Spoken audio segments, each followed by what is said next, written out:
Email authentication looks simple until one small DNS mistake breaks everything. In this walkthrough, I'll show the exact setup path, what records to publish, how to verify it, and how to catch problems before they affect deliverability. In HubSpot, open Settings, then Domains and URLs, and switch to email sending. Click Connect Sending Domain. Use the real domain you send mail from, for example, newsletter.example.com. HubSpot gives you a TXT value for SPF.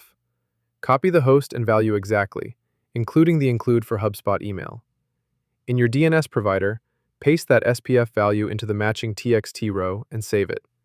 Next, add both DKIM CNAME records. Do not skip the second row. HubSpot expects both CNAME records before authentication is complete. Save the DNS zone only after both DKIM rows are present and the targets match HubSpot exactly.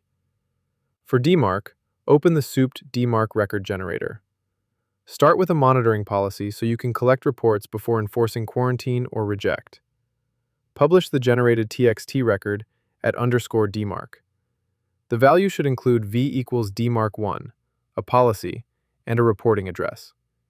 DNS can take a few minutes to propagate. Wait for the records to resolve before you judge the setup. Go back to HubSpot and verify the domain. A passing status confirms HubSpot can see the SPF and DKIM records. Then, send a real message to the Suped email tester. It checks the message headers, alignment, authentication, and deliverability risks. If something fails, use the tester details to find whether SPF, DKIM, DMARC, or headers caused the issue.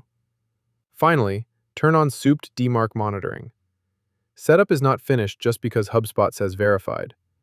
If HubSpot DKIM breaks later, or another sender starts failing alignment, Suped turns that into an alert with source-level evidence. If this helped, like the video and subscribe. And if you want DMARC monitoring, email testing, and alerts in one place, check out Suped to keep the whole setup under control.